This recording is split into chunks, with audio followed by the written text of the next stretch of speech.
തിരുമേനിയെ പോലെ ഞരമ്പന്മാർ നടത്തിയ ഗുണം ഈ പ്രോപ്പർട്ടി വിറ്റുപോയതാണ്. ഇതിന്റെ പുറകെ പിള്ളേർ ഞാൻ ഭക്ഷണം കഴിച്ചു കൊടുക്കുന്നത്. പക്ഷേ സ്ത്രീകളെ അധിക്ഷേപം സംസാരിക്കരുത്, സ്ത്രീകളെ അധിക്ഷേപിച്ച് സംസാരിക്കരുത്. സ്ത്രീകളെ കുറിച്ച് ഉദാഹരണം പറയാം. രാമത്താൻ ചൈനയിലേക്ക് നോക്കൂ. ചൈന നമുക്ക് എന്തൊക്കെയാണ് വരുന്നത്? 2020 കിട്ടിയ പോലെ എനിക്ക് ചോദിച്ചു മേടിക്കാൻ. അതല്ല, ചൈനയിലെ സ്ത്രീകൾ നോക്കുമ്പോൾ ഒരു മൊബൈൽ ഉണ്ടാക്കുന്നു, അതുപോലെ ജപ്പാനിലെ സ്ത്രീകൾ നോക്കുമ്പോൾ കമ്പ്യൂട്ടർ ഉണ്ടാക്കുന്നു, അതുപോലെ അമേരിക്കയിലെ സ്ത്രീകളെ നോക്കുമ്പോൾ ഫ്ലൈറ്റ് വരെ ഉണ്ടാക്കുന്നു. നമ്മുടെ കേരളത്തിൽ സ്ത്രീകൾ ഉണ്ടാക്കുന്നില്ലല്ലോ. എന്നതാ അച്ചപ്പം കൊണ്ടപ്പോ അതിന് വീടുകളോട് കൊണ്ടുവരുന്ന കൊടുക്കില്ലേ? അവരങ്ങനെ വെക്കുന്നതാണ് ഇയാളെ പോലെ ഒരു 3 നേരം വെട്ടി വീഴുന്നത്. വെട്ടി വിടുന്നത് ഞങ്ങൾ പ്രതിപാദനം ചെയ്യുന്നു. എന്ത് പ്രതികാരം? അവർ തൊഴിലുറപ്പിന്റെ പണിക്ക് പോകുമ്പോൾ ഞങ്ങളുടെ ഫുഡ് തൊട്ടാണ് ഒരു കൊടുക്കുന്നത്. അത്രണിക്കാർക്ക് അതാണ്. എന്നാൽ ഈ വിദ്വാന് പണിക്ക് പോകാൻ പറ്റത്തില്ല. അതാണ് പുള്ളിയുടെ മനസ്സിലിരിപ്പ്. നടക്കാൻ കൊടുക്കും. ഇവിടെ ഇരിപ്പുണ്ടല്ലേ ഈ കഴിഞ്ഞ ദിവസം ചെയ്ത പരിപാടി അറിയോ? അറിയോ ഈ വിദ്വാൻ?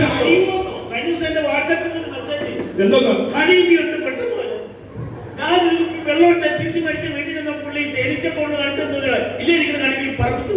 അത് മോശമായി പോട്ടോ. അതെ, ഒരു കാര്യം ചോദിക്കാൻ വേണ്ടിയായിരുന്നു. ഈ രാമൻ കൊടുത്തിരിക്കുന്ന മുണ്ട് എങ്ങനെ ഉണ്ടാകും? ഇല്ല, ഒന്നുമില്ല. ഈ രാമൻ കൊടുത്തിരിക്കുന്ന മുണ്ട് എങ്ങനെ ഉണ്ടാകും?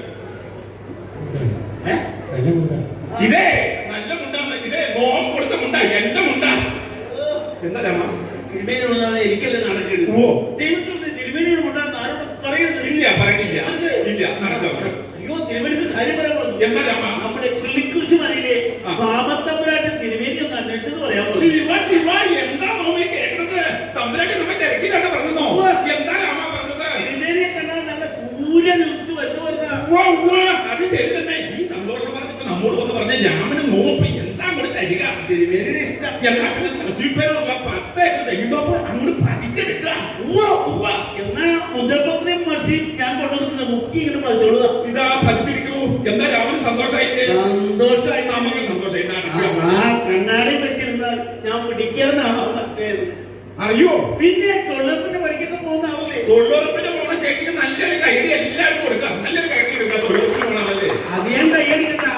ദിവസം രാവിലെ 8 മണി തൊട്ട് വൈകിട്ട് 5 മണി വരെ തെങ്ങിന് തടങ്ങു വെച്ചു. വൈകിട്ട് 5 മണിക്ക് പോകണമെങ്കിൽ മണ്ടയില്ലാത്ത തെങ്ങിനാണ്. ദൈവത്തെ ഓർത്ത് തൊഴിലുറപ്പിന് നഷ്ടം വരുത്തണം കേട്ടോ.